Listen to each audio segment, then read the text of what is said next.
If you don't know, Matt Frost is the man, Mr. Rocky Mountain Racing. Oh, I moved him back. Sorry, my fault there. Dude, tell us what's going on with you. What have you been up to? You getting ready for this event this weekend? Yeah, I have to. All right, guys, welcome to episode 121 of the Drag Driver Pete Show presented by Summit Racing. Yeah, after doing Brazilian miles on my truck the last couple days.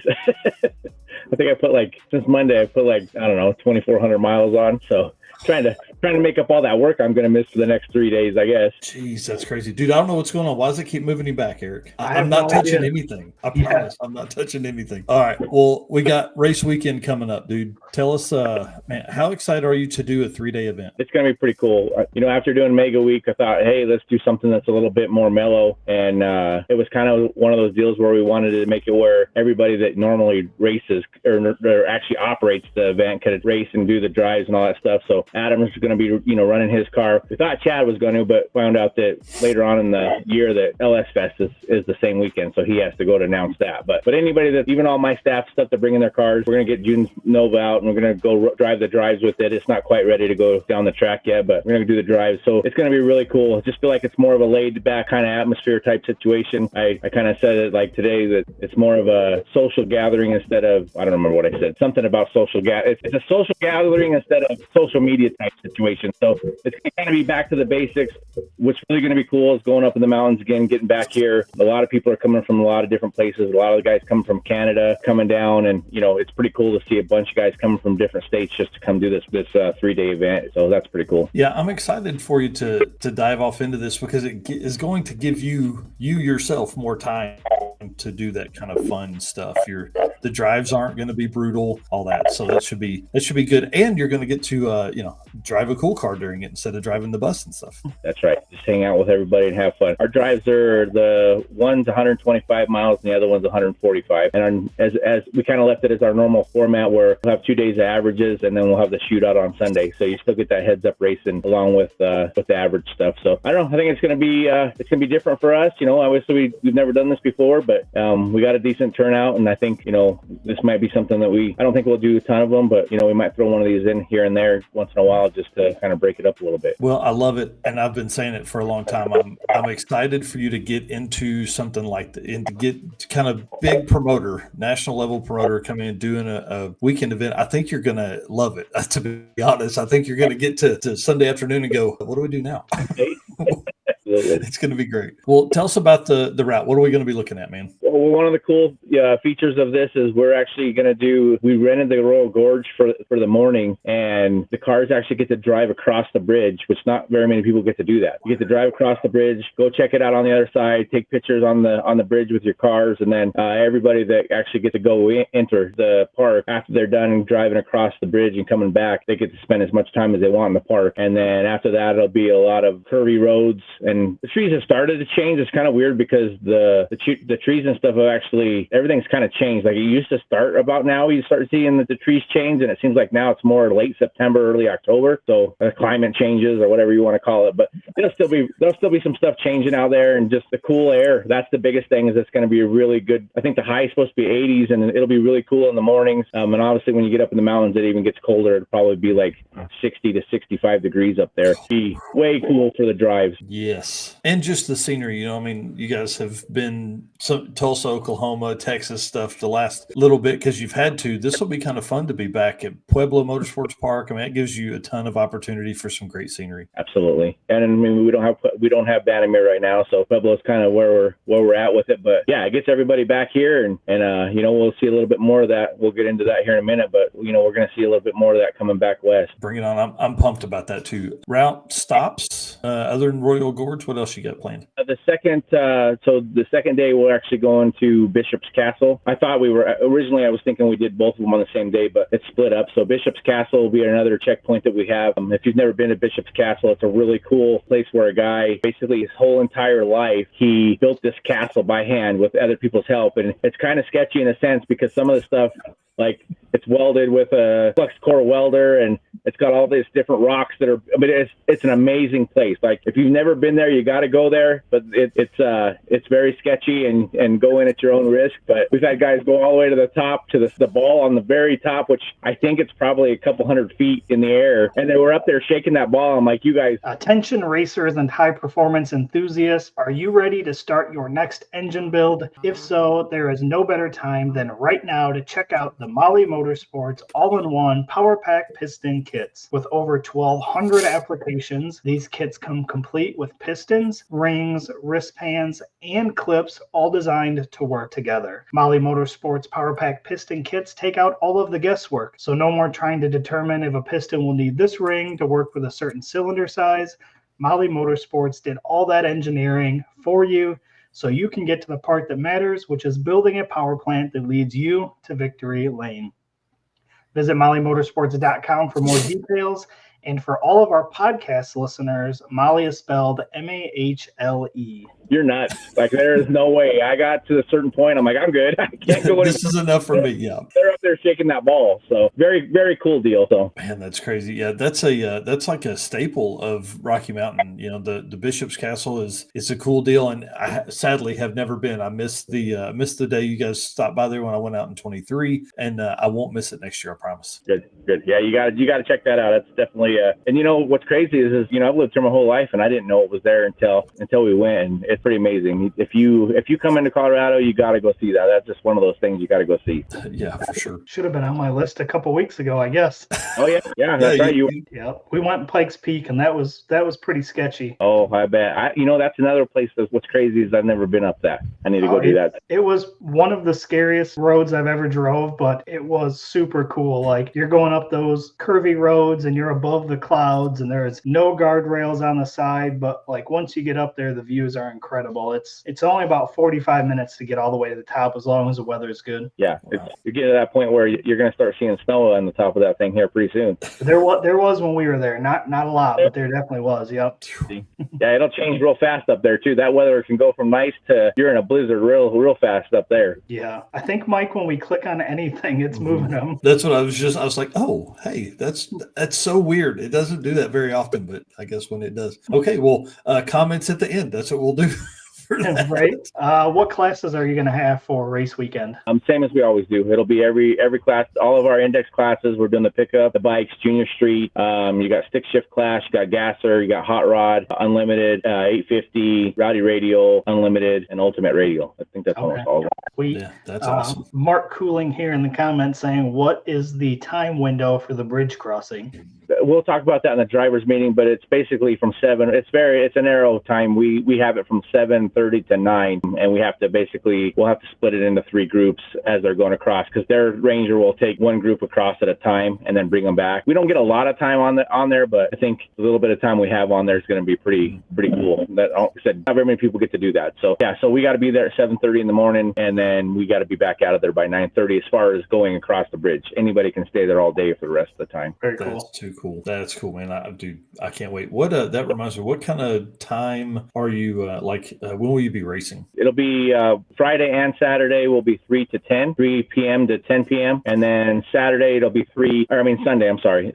Sunday we'll start the shootout at 3. I don't see it going anywhere past 7 o'clock. The shootout will probably be pretty quick, so I think we'll be wrapped up with it by about 7. That's awesome. So about the normal stuff, man. I love that you race at night. It just allows so many more people to come out. And just that atmosphere of being out there in the evening. And well, that's one thing that's really good about Pueblo is their amazing sunsets, and we get to see it from where you're racing with the sunset right there in the backdrop. Pretty cool. It's going to make for some incredible photos and videos. Yeah, I was going to say a photographer's dream right there. Yeah, that's exactly right. Well, like I said, dude, I'm so excited for you to do this. Coming into like a weekend event like this is a big deal for like a big national event promoter to bring your level of clout and pull that you have in the community over to something something that's a 3-day deal. I'm telling you, by the end of Sunday, you're going to be like, where do we go tomorrow? this is going to feel weird. I don't know what to do with my hands. That's exactly right. That's exactly right. Well, let's move into some 2026 stuff, because you posted dates the other day. This is awesome. June 5th through 12th. And tell us where we're going. Great Bend. I mean, we'll start and stop in Great Bend. We've been waiting for that to happen for a while. It's been down for several years because of the track condition. If you don't know, they had this track completely redone, and it's like a state of the art track. I mean, it's amazing, but there was some problems with the surface. They ended up shutting it down. It's been down for a couple of years, which really threw a wrench in our system, because between them and Bannerman shutting down, that gives us no way to make the loop or the Rocky Mountain Race Week series. So we've had to go other places, Tulsa and basically your Midwest area, and now we're back. So we'll start at Great Bend. We'll get to go back to Kearney, which we love the guys. Kearney's a great track, awesome place to race, great people over there with Joe, and then from there we'll basically make the big trek back. You get a drive day to come back here. We'll have to bypass Bannerman because there is none at this point. We'll come in on the north side of the state and actually go up through the mountains on the drive day, and then trek kind of across the top of the mountain back over to Pueblo, and then we'll race in Pueblo, and then we'll go the next day. We'll go back up into the mountains, so you get 2 days of traveling through the mountains, and then they'll come back, they'll race, and then we'll have another drive day from there back to Great Bend to final it out with a shootout. And we're super excited about being back. It's gonna be amazing. Oh, dude, I can't wait. This is definitely one on the list for sure for next year. And for the foreseeable future, that's where 1.0 or Rocky Mountain Race Week, whichever you want to call it, that's where it'll be. And we're really anticipating that by 2027, Bannerman will be back in business. We haven't seen any movement or heard anything lately. That they do have some property, which is actually probably 10 minutes from my house. Make it a lot easier for us. It'll make it easier for travel. I mean, you're going to miss the mountains of being on the side of the mountain, but as far as the traveling side of it, to go and come from the track, it'll be way better. It takes a lot to get there now because of just the growth here in Colorado. If you want to race on a Friday now, you pretty much have to leave Friday morning to get to the track to be there, because if you try to do it like you used to, where you got off work and ran up there's no way. So the way that the location is now, it's going to help everybody out. And I think the other part of that too is it's going to move them into a position where they're not going to have as much weather. The mountain was great, but it always had weather come across there in the evenings, and it really messed with the racing a lot. Interesting. I didn't think about that, but yeah, that would definitely have some struggles there. And this new place that they're doing is going to be incredible. I mean, they're hundreds of acres, and just they have a full plan for the entire area around it. So absolutely. There's all kinds of different basically a motorsports park. And if anybody is going to have the highest state-of-the-art facility that you could possibly have, it will be them. I mean, we've already seen kind of what Flying H did with their scoreboard and how it shows the increments and all that, and just how amazing that is. I can only imagine what Bannerman will do with that kind of technology and some of the other stuff. They did the heating and cooling system at the old track. I think that I really look forward to seeing what they do with the technology that we have today. Yeah, it's going to be awesome. And those guys are literally on the front edge of all that. A lot of the equipment everybody uses now was, developed by those guys. The rotator, tire rotator, and all that stuff. What's really cool is if anybody ever really pays attention to the rotator, it actually has a Mark Williams third member on the top of it. The axles come out of the drive slick. So if you ever nobody ever really looks at that kind of stuff. But when you're like, holy crap, that thing's got a Mark Williams freaking third member, and it's like one of the aluminum carrier type ones, or the housing with a third member. You're like, that's some serious stuff right there. But yeah, those guys do an amazing job at all innovating the stuff that they do, and their stuff is all over not even just the country, but it's all over the world. Larry and they don't mess around. Well, dude, I'm really excited. This weekend I think is going to be really cool. The number of people that you have coming from all over the country. I mean, we saw him in here. Josh Rich is coming. I think he's Missouri or Kansas or something like that. I mean, you got folks from everywhere, and I think that's just proof of what you've done. 10 years now, you've hosted more than 3,000 people in Dragon Drives, and now everybody's just wanting to do whatever they can to come out and race a Rocky Mountain event. So you've done a great job, man. Well, we appreciate it, and we appreciate the support of everybody that does come. I mean, that's a big commitment to come all the way from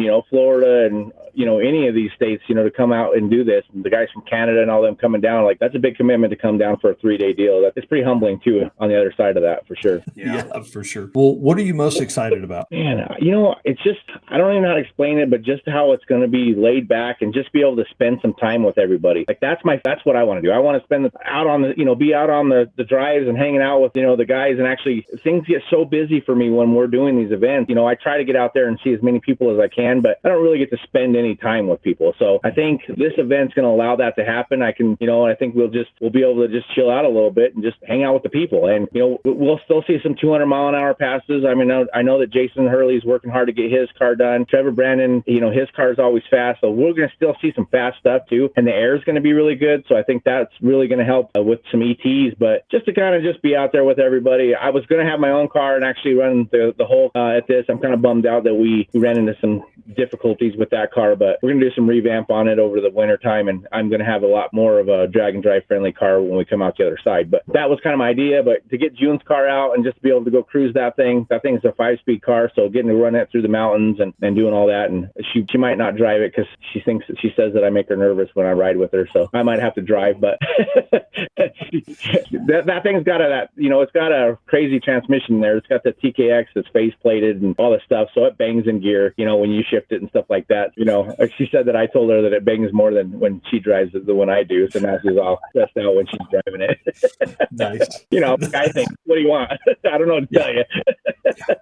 So that's awesome. Yeah, and dude, 125 miles, man, that's going to be nothing for you. It's going to be great. Yeah, we'll be able to do that in our sleep and come back and have all kinds of extra time for activity for sure. Yeah, and again, the night racing, man, that's where it's at, dude. People don't understand that haven't done it yet, but it's really incredible to be there, and because again, as time goes, the track gets better, the air gets better, everything usually gets better. Yeah, you're not in the hunt of trying to hurry up and get it done first thing in the morning, and then you just don't have any time left. I mean, it's the exact opposite. You got to get that first pass in, and when you first get there in the heat and get that knocked out, so you got that slip in your hand, and then if you just stay every hour, the track gets better and better, and you watch the guys there that stay all the way towards the end of the night, and they're just freaking ripping out there. It's amazing. Yep, and it allows for a lot more fans. I feel like a lot more people are going to come out and spend some time there, dude. I don't know what haven't we talked about yet. Hot dog machine going to be there? The dog machine's going to be there. Water will be there. Yeah, we'll definitely do that. We're going to have a couple of food trucks are going to be there. Yeah, I think it's just going to be pretty cool. You're not going to see a whole lot of it on the social media side of it unless the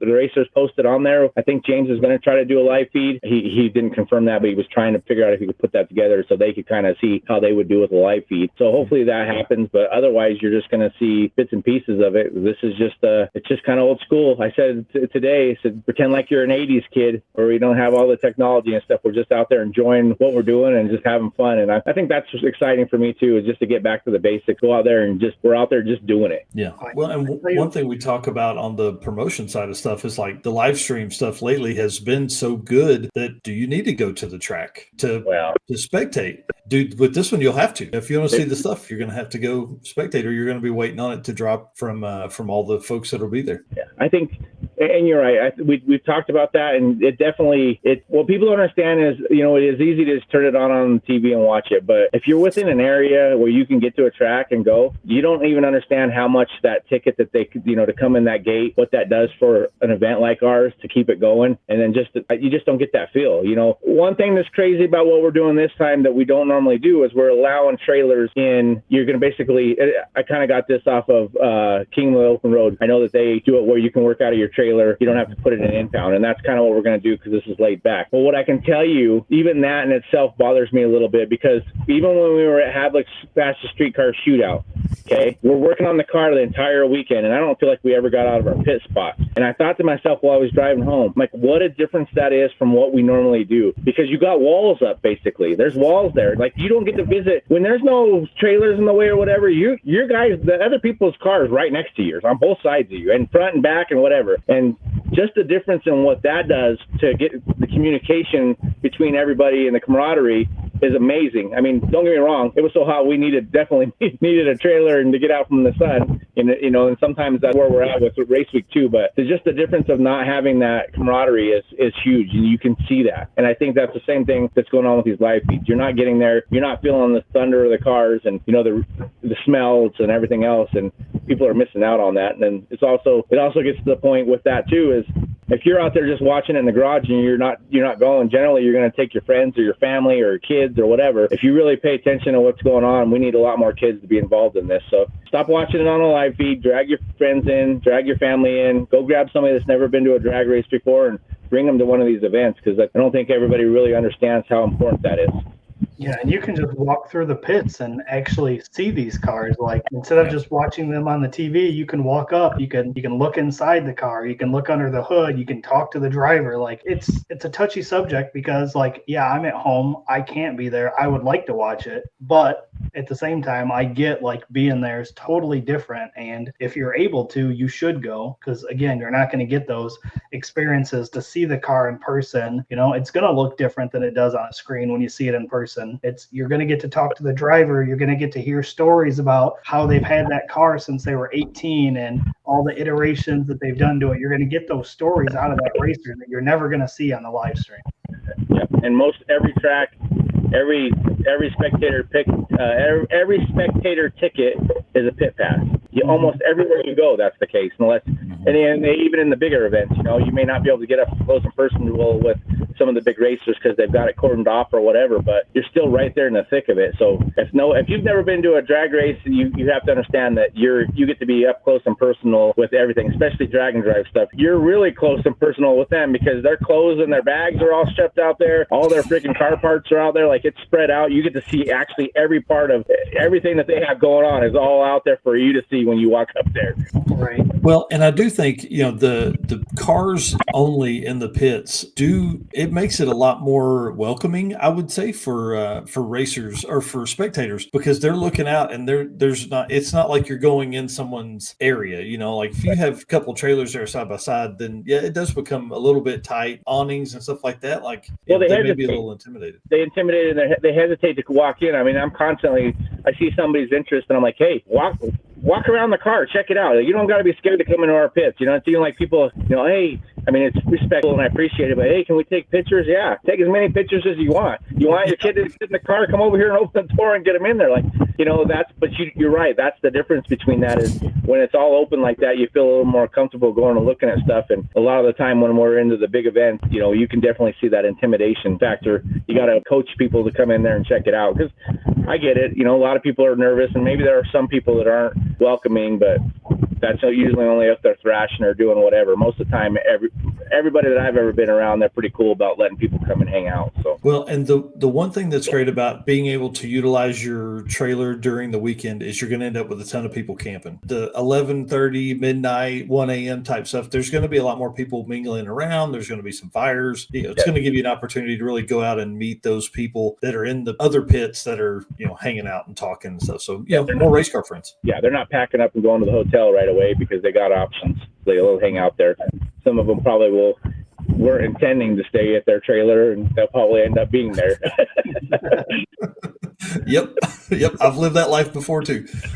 Matt, dude, thanks so much for coming on tonight, man. I really appreciate you taking the time. I know you guys are busy and getting ready for an event this weekend. I mean, guys, if you haven't picked up, Matt runs the Rocky Mountain Race Weekend event, Pueblo Motorsports Park, going to be there Friday, Saturday, Sunday this weekend, and just go out there, man. Get out there and hang out. Yep, come check it out. Come see us. There's gonna be a lot of cool cars there, and get in on that. If you don't want to spend the money for the whole 3-day deal, you get the package deal of your family for Road Week, and you can actually go do everything the racers do. That's one thing that we invented that. Whether anybody wants to say different or not, we invented Road Week, which gives you a value pack for your family, and your family can go along with you. They just can't go down the track. And actually, with Race Week, we've made it to where when we're on a slow time, we'll even get you road weekers down the track. We've had many times we've had people who've never been down the track go sign up for Road Week and go make a pass down the track, which is so cool. Yeah, it's awesome, man. I do love the Road Week aspect, and there's a lot. I mean, almost every other event offers something similar to that now. Sure. Well, it's good. It's a key for everybody. Just like we talked, we got to keep pushing forward and keeping people involved in the sport so it stays together. Because we definitely need those younger people involved and get them there, get them to the track so they can smell that and feel it. Because once they do, they're usually ruined. That's right. Exactly right. Well, last thing, real quick, Jonathan Stonecipher says, "You come to our pit, you may never leave." That is right on the money.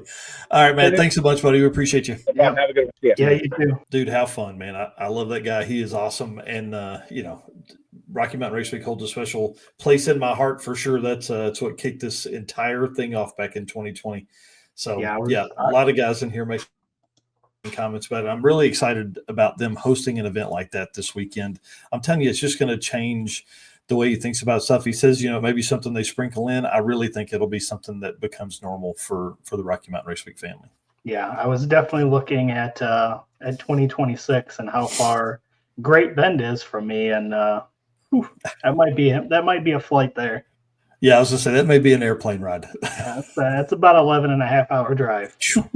That's tough on a weekend deal, you know. So you start looking at weekend events, and we had a lot of people make that kind of drive to get here for the circuit, or get to Tulsa for the circuit. And dude, you start figuring it up like that's another 2 days. Now you're at 5 days worth of getting an event done, but that is better than 9, Yes. or better than 7. So that just provides a lot of people with a lot of opportunity to do more events, and we appreciate that. And again, Yeah. the Rocky Mountain Race Week family is amazing. All right, Yeah, well, I let's also let's looked keep up, this thing rolling here. Move into the next little bit. Again, I want to say thanks to Molly and their support of the program here. Without those guys, man, we wouldn't be able to do what we do. And thanks again to Matt for coming on tonight and talking. Yeah, I did look up that Royal Gorge, and if people haven't seen that, look that up and see what that is. I don't know if I'd feel comfortable driving across that thing, to be honest. Holy cow. Yeah, that bridge is really tall, really way up there. Yes. Yep. Awesome. That's right. All right, man. Well, tell us about some race car friends. Yeah, appreciate everybody in here so far tonight. We're about halfway through the show, and we've got Tommy and Jim from Summit coming up, which is going to be awesome. So, again, stick in here, guys. Make sure you guys are liking this, sharing it out for everybody else. But appreciate everybody that has been making comments so far. Thank you, guys. You guys are our race car friends. You guys are what keep us going, editing photos when I'm getting sick of it, because, yes, that does happen. And I get that comment about somebody wanting to buy a photo or loving a photo. That obviously keeps me going a little bit longer. So appreciate all of you guys. And again, our sponsors. We can't do all of this that we do today without these guys on your screen right now. Summit Racing Equipment, Deechworks, Molly Motorsports, Driven Racing Oil, Howard's Cam, J-Wire Solution, AFCO, Performa-Built Transmissions, Car Change 3D, Power Tube TV, WAF Racing, Sweet Patina, and Racing Junk. Again, if you guys are looking to get any parts for your vehicle, please take a look at these guys and support those who support us. For sure. Sorry, I was sharing the live stream here into the Drag Drive Repeat Race Car Friends group.